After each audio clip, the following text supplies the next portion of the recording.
Every UFC champion has one contender that would pose an absolute nightmare matchup to them.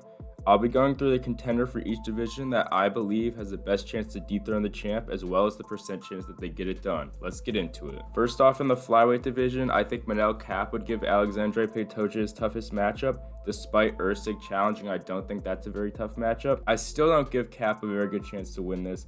I give him about a 20% chance. One of the main reasons is that Alexandre Pantoja's chin is made of absolute granite, and I just don't see Kape being able to crack him whatsoever. He's not going to out-grapple Pantoja. He's one of the best grapplers in flyweight. And Pantoja really just seems like he's unbeatable at the moment. He's already cleared out this entire division. He's beaten Kape before, although it was a very close fight and Kape was super young. I just don't see him getting this one done, although I do believe he has the best shot out of any current flyweight to dethrone the champion, Alexandre Pantoja. This one should be obvious. Merab is O'Malley's most difficult contender at bantamweight. No question about it. I believe this is a real 50-50 fight. I really don't know who would win this. It's a classic grappler-striker matchup, maybe the most extreme case I've ever seen. One of these guys, O'Malley, all he does is strike, and the other guy, all he does is shoot 80 takedowns and just hope he doesn't get chinned before he gets to you. So I think Sean is an absolute sniper, and I actually do slightly favor him, but not enough to give him, a higher percent chance than 50. Merab has been rocked by Moraes, Cejudo, and a bunch of other guys. He leaves his chin on a silver platter rushing in for a takedown. And Sean has pretty decent takedown defense, as shown against Sterling. He did get taken down by Jan a good amount, but he still outstruck Jan on the feet, which is very impressive. And Merab, if he does survive the first 2 rounds, let's be honest, he's going to win this. His cardio is just insane, his pace is insane, his grappling's insane. But yeah, this fight's super close, and I hope we see this soon. After Max Holloway's absolutely electric performance, he's clearly the most dangerous contender at featherweight. Although I do slightly favor Ilya to win this fight, it is extremely close. Max looks to be entering a new prime of sorts. He has insane longevity, and he looks to be improving still, which is just crazy this deep into his career with how much damage he's taken. What is this man's chin made of? I mean, it's really crazy. And I just can't find an edge with either fighter in the striking department. They might be the 2 best boxers in the entire UFC, and I think most people would actually call them the 2 best boxers in the entire UFC. But Ilya does have the grappling, which gives him the slight edge due to the fact their striking would negate each other. Max has good takedown defense, but never against a wrestler of Ilya's sorts. Volk took Max down, and I'd say him and Ilya's wrestling are about equal.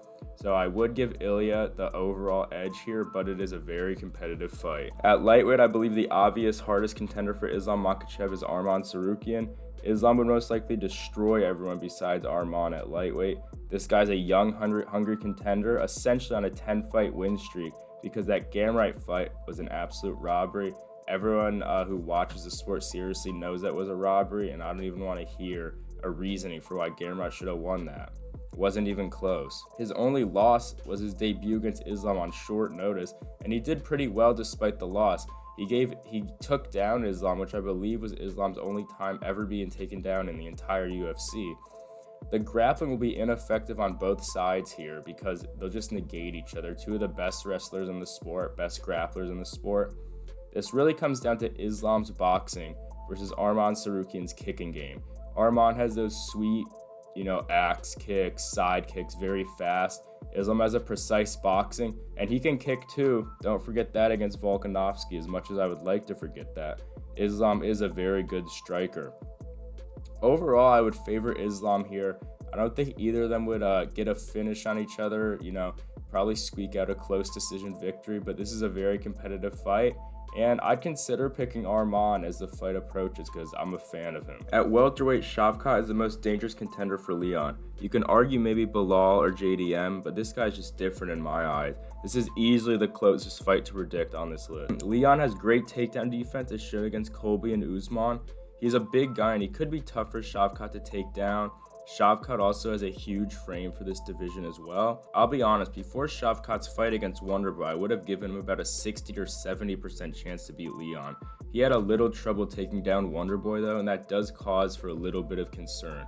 In the end, he still has a submission, an undefeated finish streak, which is just insane against pretty good competition. His biggest advantage in this fight is he has more ways to end the fight, right? What's Leon gonna do? Head kick KO Shavkat's granite chin? No. He's not gonna be able to submit Shavkat either.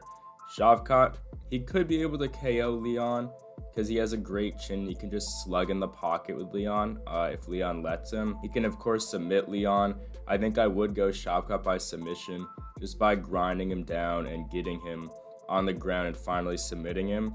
We all know if Leon wins this, it would be by decision, of course. One of the most boring champions in the UFC. But yeah, this fight could really go either way. Leon has great striking at range, and he could definitely stay at range the whole fight. As dangerous contenders go for DDP, it has to be Israel Adesanya. DDP beat Rob easily. Yeah, I think he would beat Hamza. Strickland, he had a very close match with, and I do think that Strickland could beat him in a rematch, but Izzy is a very bad matchup for Dricus. Dricus does have grappling and strength advantages though, which should easily help him take down Adesanya and submit him. He doesn't really have much submission threat though, and I don't actually think he'd be able to submit Izzy. Izzy's style is just perfectly made for a wild man like Dricus, because he just rushes in and just throws, leaving his chin on a silver platter for fighters to take advantage of. Against a counter striker like Izzy, this is a terrible mistake and will lead him to getting KO'd, and he probably will get KO'd. Contender Izzy's just different also. He goes out there actually looking to finish the opponent, not just coast to a boring decision like he usually does defending his belt, which made him such a boring champion and such a hated fighter. This is close though. Dricus does have the ground game, but I do give Izzy the slight edge in this matchup. Moving on to light heavyweight, Magomed is very obviously the most dangerous contender for Poatan. He has a very well-balanced approach in his striking and ground game, and his grappling can pose great threats for Alex. This would be the best grappler that Alex has ever faced. Jan was able to take him down and control him, but he's not really known for his wrestling. Magomed has much better wrestling than Jan. He doesn't really finish people on the ground though, so he could hold Alex down for like a round, but every round starts on the feet, which is why I do think Alex would win this. And Magomed is very well known to struggle with leg kicks as well, which is Pereira's biggest strength, throwing it with no telegraph at all. Just look how Jan tore up Ankalaev's legs in their fight. He was unable to walk after like the first round. So this seems very likely to win the fight for Alex in my opinion.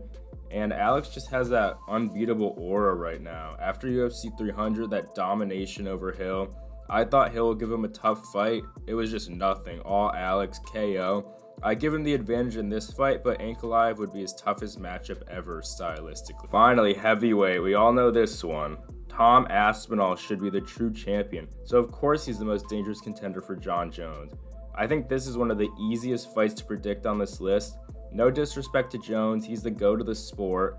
He's old though, very old, looks out of shape, not a true natural heavyweight. At his age and shape, I just don't think he would win this. Aspinall has way too much power on the feet. Like, Jones can't knock out Tom. Tom can knock out Jones. Jones doesn't have great boxing. Tom has better boxing than him. What does Jones have? He has kicking. They both have great ground games. What's Jones gonna do? Take him down and submit him like he did Gane? No way.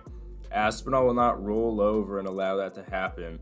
Jones's only chance is to win by decision, and Aspinall is far too dangerous to go 5 rounds with and not get finished. So in that time period, I'm very confident he would finish Jon Jones, and this is just a terrible matchup for Jones stylistically and age-wise as well. Alright, so there you have it, the most dangerous contenders for each champion.